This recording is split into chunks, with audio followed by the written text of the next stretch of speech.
प्रिय विद्यार्थियों, नमो नमः। रुचिरा भाग 3 कक्षा 8 के अंतर्गत आजकल हम पाठ के पीछे दी गई व्याकरण कर रहे हैं। कल हमने उपसर्ग कर लिए थे, आज करने जा रहे हैं प्रत्यय है, जिसको आंग्ल भाषा में, अंग्रेजी भाषा में कहते हैं सफिक्स। तो आज हम प्रत्यय को पढ़ेंगे। प्रत्यय किसे कहते हैं और प्रत्यय कितने प्रकार के होते हैं और आपके सिलेबस में कौन कौन से हैं। वैसे विस्तार से मैं प्रत्ययों को करवा चुका हूं। अगर आप विस्तार से जानना चाहें तो पीछे वीडियो में जाकर के विस्तार से प्रत्ययों को देख सकते हैं। तो चलिए अभी किताब के पीछे के प्रत्ययों को पढ़ते हैं।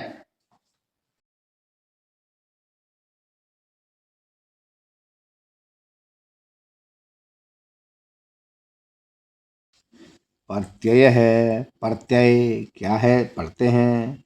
विभक्ति रहितस्य, विभक्ति से रहित, मूल शब्दस्य अन्ते, मूल शब्द के अंत में विभक्ति नहीं लगी होनी चाहिए, है जी, बिना विभक्ति के मूल शब्द जो होता है। अर्थयुतम शब्दम, अर्थ से युक्त शब्द, प्रतिपादितुम, बनाने के लिए यह शब्द है। जो शब्द वर्णों व प्रयुज्यते, अथवा वर्ण का प्रयोग किया जाता है, स प्रत्यय कथ्यते, वह प्रत्यय कहा जाता है। वैसे सीधा सा इसका अर्थ क्या है?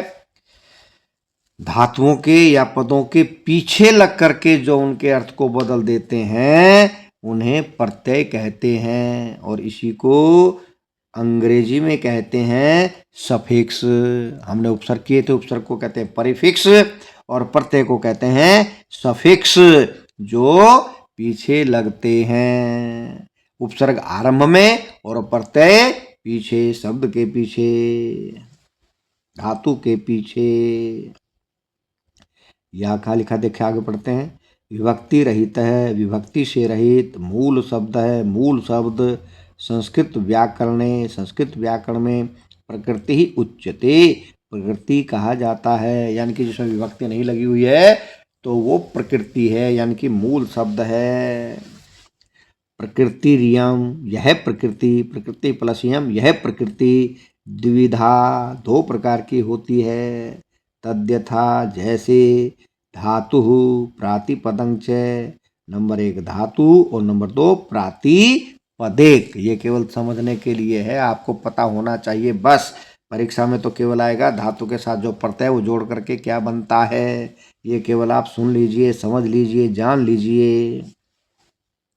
एवं इस प्रकार धातु प्रातिपदिकात् च अनंतरम, धातु और प्रातिपदिक शब्द के बाद में यह वर्ण प्रयुज्यते, जो वर्ण प्रयोग किया जाता है, स प्रत्यय भवति, वह प्रत्यय होता है। यथा, जैसे, राम है, राम इति पदे, राम प्रातिपदिक है, राम मूल शब्द है, उसमें हमने जो ये विसर्ग लगाया है ये किसका बनता है? सु का। ये यहाँ पर क्या है? प्रत्यय है, ठीक है। यथा, जैसे, राम है इति शब्दे, राम है इति, इस शब्द में राम प्रातिपदिक अस्ति, राम प्रातिपदिक है, राम मूल शब्द है। विसर्ग है च प्रत्ययो वर्तते, और जो विसर्ग है वो क्या है? प्रत्यय है, यानी कि सु का विसर्ग बनता है। लेकिन आप ये समझें कि राम तो मूल शब्द है, विसर्ग ये क्या है? प्रत्यय, क्योंकि उसके पीछे लगा है, पीछे लगने के कारण ये क्या है? प्रत्यय। तथैव, उसी प्रकार, पठित्वा इति शब्दे, पढ़कर, या पठित्वा ही समझे यहाँ तो, पठित्वा इति शब्दे, इस शब्द में पठ इति धातु, पठ धातु है, आपको और हमको सबको पता है। पठ इति धातु वर्तते, पठ यह धातु है। कत्वा च प्रत्यय है इति, पठित्वम प्रत्यय कौन सा है? कत्वा, और इसमें कत्वा प्रत्यय है। प्रत्ययः, प्रत्यय पंचविधा भवन्ति, 5 प्रकार के प्रत्यय होते हैं। केवल आपसे ये पता होना चाहिए, जैसे पीछे उपसर्ग में कहा था ना, उपसर्ग कितने हैं संस्कृत में? उपसर्ग कितने हैं? 22। तो आज ये क्या बता रहा है कि प्रत्यय 5 प्रकार के होते हैं। आपने केवल ये ध्यान रखना है कि प्रत्यय 5 प्रकार के होते हैं। तद्यथा, जैसे, नंबर 1 विभक्ति प्रत्यय है, ये राम के पीछे जो विसर्ग लगाए विभक्ति प्रत्यय है, प्रथमा विभक्ति बन गई सु लगने से, ये विभक्ति प्रत्यय है। उसके बाद कृत प्रत्यय, कृत प्रत्यय है, पठ में कत्वा प्रत्यय लगा, ये कृत प्रत्यय है। कृदंत प्रत्यय, प्रत्यय 5 प्रकार के होते हैं, जैसे विभक्ति प्रत्यय, कृदंत प्रत्यय, तद्धित प्रत्यय, स्त्री प्रत्यय, धात्वयश्च और धातु अव्यय। अत्र यहाँ इमे प्रत्यय अपि अवबोधनीया, यहाँ पर इन प्रत्ययों को भी जान लेना चाहिए, पढ़ लेना चाहिए, समझ लेना चाहिए। तो 5 प्रत्यय एक बार बताए हैं, वो केवल आपने देख लेने हैं, समझ लेने हैं, जान लेने हैं। बाकी आपको इतना पता होना चाहिए कि प्रत्यय 5 प्रकार के होते हैं। नंबर 1 के विभक्ति, धातुनाम अनंतरम, धातुओं के बाद में तीतः अंति प्रभृति है। तीतः अंति आदि, जैसे पठती पठते पठंती, लिखती लिखते लिखंती, भवती भवते भवंती, खादती खाते खादंती प्रभृति है। आदि प्रत्ययः प्रातिपदिका नाम च, और प्रातिपदिक अनंतरम, उनके बाद, शब्दों के बाद, सुऔजस राम है, सुऔजस राम है, रामौ रामः प्रभृति है। आदि प्रत्यय प्रत्यय विभक्ति प्रत्यय भवंती विभक्ति प्रत्यय होते हैं। राम है, सु राम है, प्रातिपदेन निष्पन्न प्रातिपदिक से बना है। गम प्लस थी गच्छति धातु से बना है। पठ प्लस अंति पठंती धातु से बना है। तो शब्द और धातु से बनने वाले प्रत्यय हो गए। ठीक है जी, विभक्ति प्रत्यय जिसको कहें।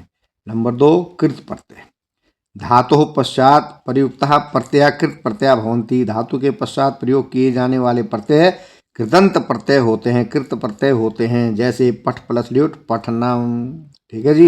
नंबर 3 तद्धित है, नंबर 3 तद्धित है। संज्ञाया स्वरनामनश्च, संज्ञा और स्वरनाम के पश्चात मैंने बाद में प्रयुक्ता प्रत्यय, प्रयुक्त होने वाले प्रत्यय तद्धिता भवंती तद्धित प्रत्यय होते हैं। संज्ञा और सर्वनाम, नाम और जो संज्ञा के स्थान पर प्रयुक्त होने वाले शब्द हैं वो, उनके पश्चात जो प्रयुक्त प्रत्यय होते हैं वो तद्धित प्रत्यय कहलाते हैं। शिव प्लस अण है शैव है, शिव प्लस अण है शैव है। तो हमें ये पता होना चाहिए कि भाई कौन से प्रत्यय कैसे होते हैं। स्त्री प्रत्यय जो स्त्रीलिंग का निर्माण करते हैं। पुल्लिंग शब्दानाम स्त्रीलिंगेषु परिवर्तितुम, पुल्लिंग शब्दों को स्त्रीलिंग में बदलने के लिए ये प्रत्यय प्रयोगे, जो प्रत्यय प्रयोग में व्यर्यन्ते किए जाते हैं, ते स्त्री प्रत्यय संति, वे स्त्री प्रत्यय हैं। चतुर प्लस टाप चतुरा, अज प्लस टाप अजा, दात्री प्लस घीस दात्री। ठीक है जी। तो 4 प्रत्यय आ गए। यहाँ 5वां प्रत्यय ऊपर दिया गया, उसको देख लेते हैं क्या है। नंबर 5 धात्वय है। धातो विभक्तिश्च मध्य, धातु और विभक्ति के मध्य में बीच में सन होते हुए सप णिच प्रभृत्य प्रत्यय धात्वय भवंती। तो ये प्रत्ययों के नाम हैं। धातु और विभक्ति के बीच में सन सप णिच प्रभृत्य आदि प्रत्यय धात्वय है, धात्वय होते हैं। यथा पठ प्लस णिच प्लस तिप पाठयति, णिजंत प्रत्यय भी बोलते हैं इसको, णिजंत प्रत्यय, उसके बाद धातु प्रत्यय लगा, पाठयति बनेगा पठती का पाठयति, णिजंत प्रत्यय प्रयोग किया जाता है। पठती बने होता है पढ़ता है, पाठयति का अर्थ होता है पढ़ाता है। आंग्ल भाषायाम, अंग्रेजी भाषा में प्रत्यय है इति शब्द से कृते, प्रत्यय इस शब्द के लिए सफिक्स, ये मैंने पहले बताया था ना आपको, प्रत्यय को सफिक्स कहते हैं और उपशब्द को परिफिक्स कहते हैं। तो अंग्रेजी भाषा में प्रत्यय इस शब्द के लिए सफिक्स, इस शब्द, यह शब्द है, इति शब्दो वर्तते, यह शब्द है। केचन प्रमुखा, कुछ प्रमुख, व्यवहारिकाश्य प्रत्यय, व्यवहारिक प्रत्यय संति हैं। कत्वा तुमुन सत्री सानस तव्यत अनियर कतः कतवतु घ टाप ल्युट णिच ल्यप इत्यादय है। ये प्रत्ययों के नाम बताए। तो आपको क्या याद रखने हैं कि वे संस्कृत भाषा में प्रत्यय कितने होते हैं 5, उपसर्ग कितने होते हैं 22, और ये आपको याद करने हैं, ये याद करने हैं। और 2 ये भी याद रखने अच्छी तरह, चतुर प्लस टाप बराबर चतुरा, दात्री प्लस घीस बराबर दात्री, 2 ये भी याद रखने हैं।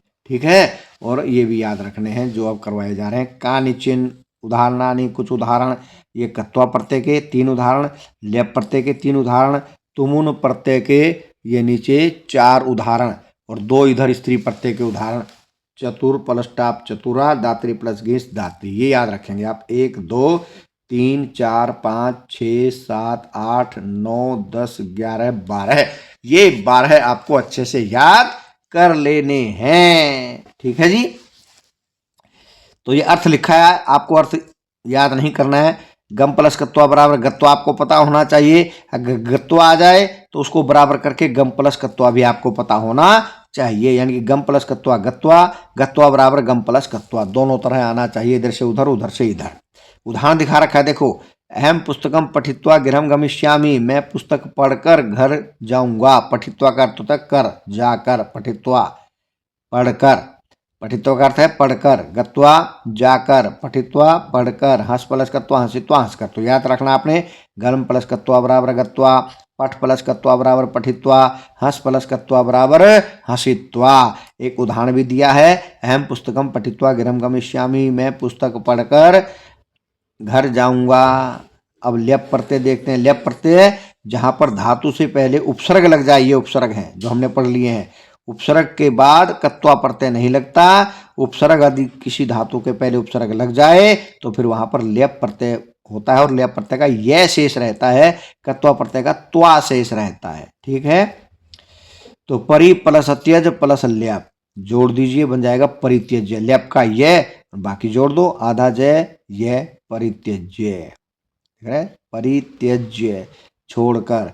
वी प्लस हंस प्लस लेप विहस्य, हंसकर।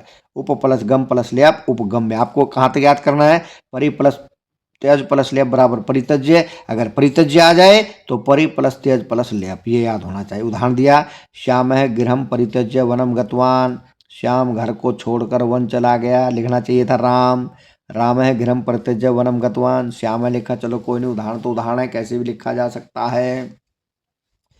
तो परि प्लस त्यज प्लस लेप बराबर परित्यज्य, वी प्लस हस प्लस लेप, ये प्लस का निशान यहाँ बराबर लगा हुआ है, ये बराबर नहीं, यहाँ पर क्या है, प्लस का निशान है। आपकी पुस्तकों में भी अगर ऐसा है तो ठीक कर लीजिएगा, प्लस जमा।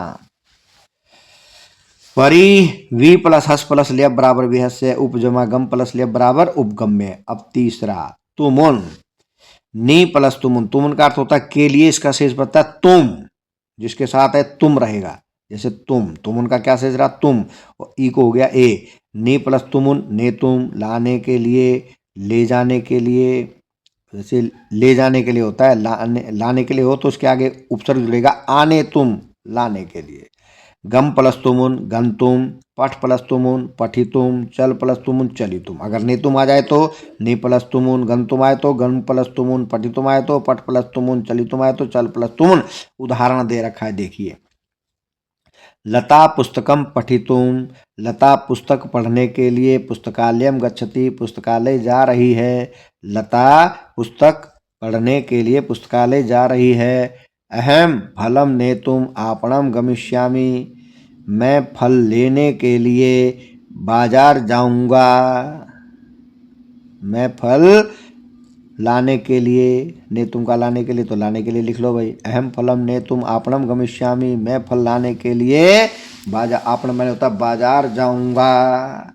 तो याद मुख्य रूप से क्या कर रहे हैं, 1 2 3 4 5 6 7 8 9 10 11 12 पदों को अच्छे से आपने याद करना है।